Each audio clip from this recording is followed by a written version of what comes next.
Good morning, Honor. James Guzicki on behalf of Mr. Chuzurski. She's had the opportunity to go over her rights of rights form. She signed it, has no questions.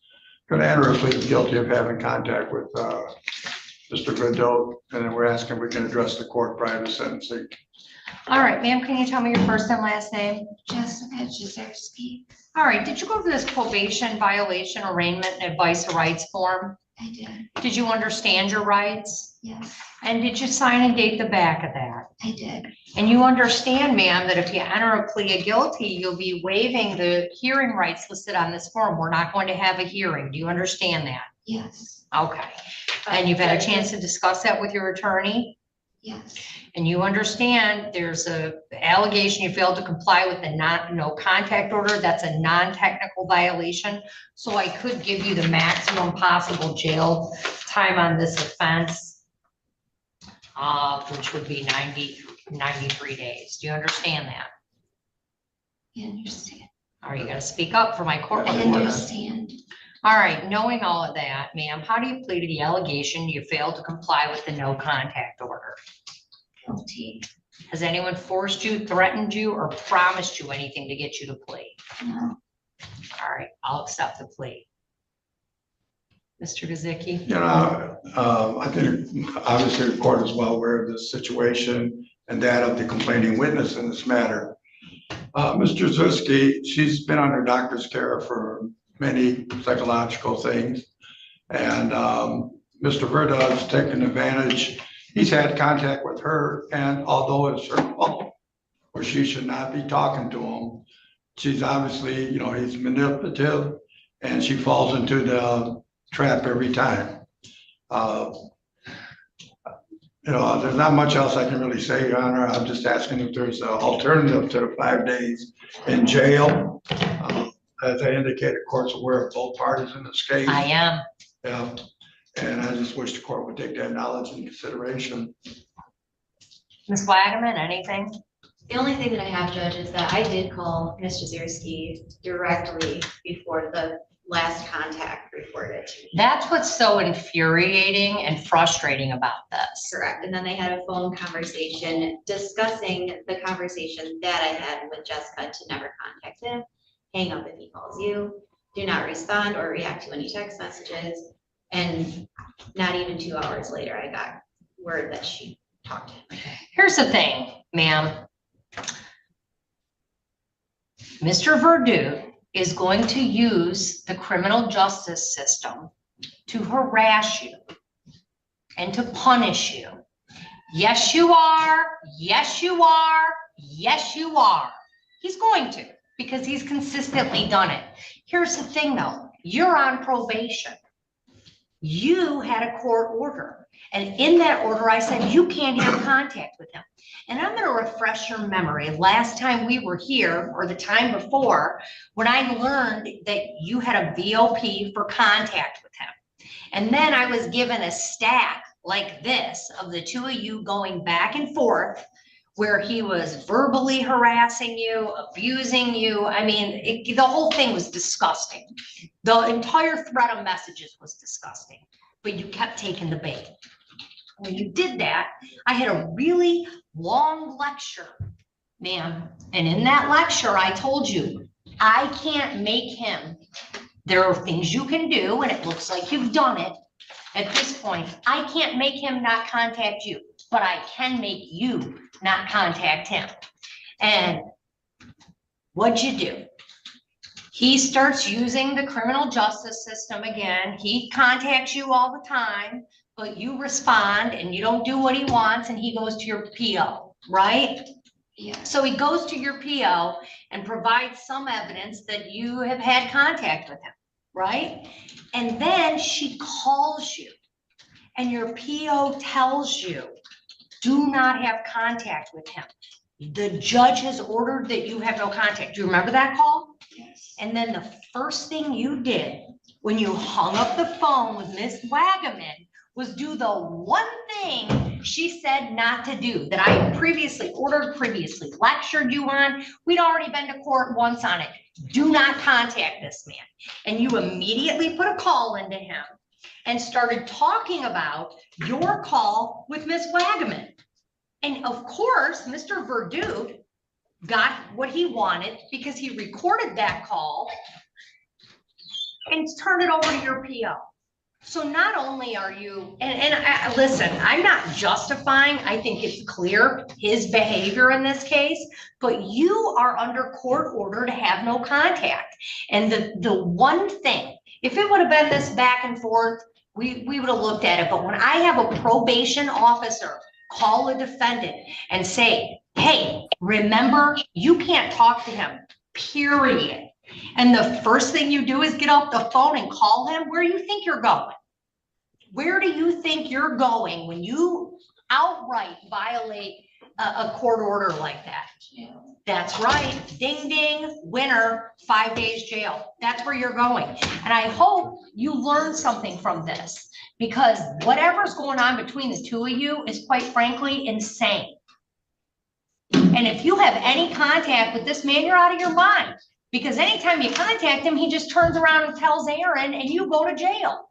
And the only thing I think is going to break this cycle in your mind where you understand what no contact means is if I send you to county.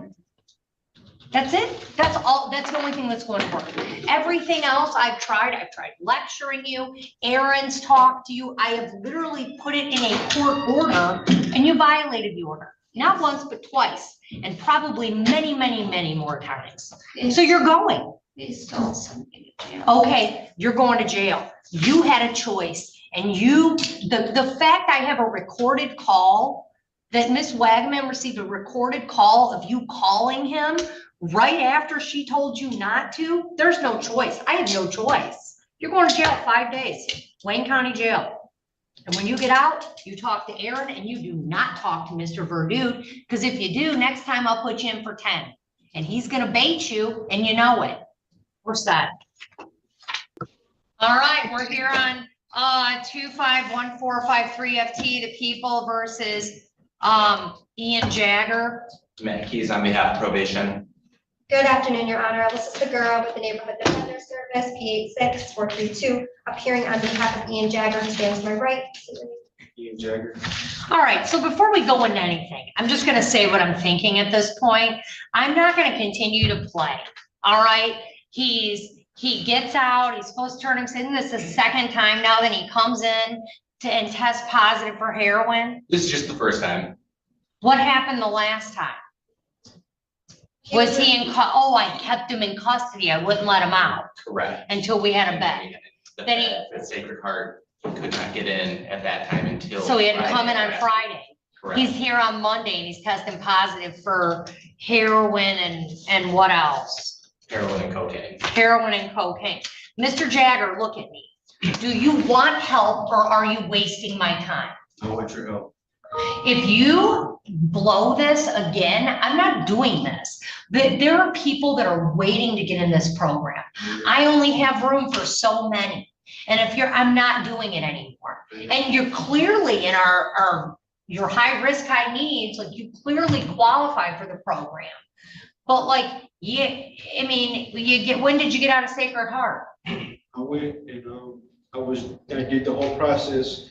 I had congestive heart failure back in 2023. I was in a coma and my legs had swelled and but they wouldn't let me in. So I called Mr. Keys and I told him it was after 4 o'clock. I went home. The only reason I went, I was on Suboxone and I didn't have my Suboxone prescription. They didn't give it to me. It was How long you been on Suboxone? since I was in, Since since I he was got in locked custody, up. Oh, Judge. So how long's it been since you used before you got out? Like prior to being incarcerated, he was using daily, I was Judge. using daily. So he has been in custody, Judge, since The first. the first. All right, so Matt, there's another facility that'll take him. We still need to get on the phones. I know he indicated he called and found a bed at Sobriety House. My concern with that is that they don't offer a detox, and I'm pretty sure there's gonna be some withdrawal, and we should be finding a facility that's able to actually. offer Right, well, the this problem medical is- detox. All right, So the allegation is you violated your bond by testing positive for heroin and cocaine on 9/29 and admitted to using on 9/28. To that allegation, sir, did you go over your rights? You understand you have a right to a hearing? Did you have a chance to speak about that with Ms. Segura? You're waiving your right to a hearing. All right. To the allegation you tested positive for heroin and cocaine and admitted to use on the 29th and 28th, how do you plead? Anyone forced you, threatened you, or promised you anything to get you plea? All right, I'm gonna accept the plea as knowing and voluntarily given. I'm revoking the personal bond.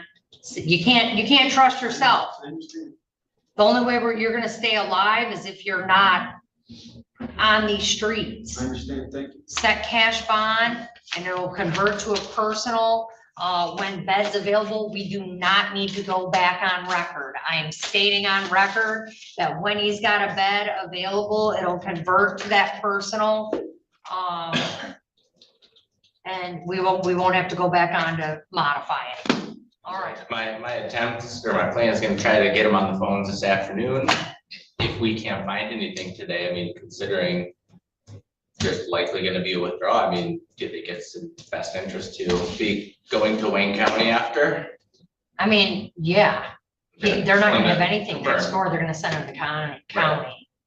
And then Judge, so with the congestional heart failure, they informed him that he needs to get a cardiac clearance before being admitted into the treatment facility. I don't know if that's just to Sacred Heart or if that's to all treatment facilities. Is there a way that we can put an order in if that's something that the jail does that he gets? I'm marking the file medical and I've written congestive heart failure and that he needs the boxer. Okay, But I don't know if the jail, that's something Matt's gonna have to get him on the phone Yeah. for. Okay. Matt, are you gonna try and get him on today? Yes. All right, Get him on this hopefully afternoon. we'll be able to at least come up with a plan by the end of the day. I awesome. mean, I doubt, given the time, that he's gonna find him a bed, it's gonna be available, and they're gonna get him there today. He understands that. But Matt'll take care of that with Mr. Jagger. Thank you. All right, we're all set.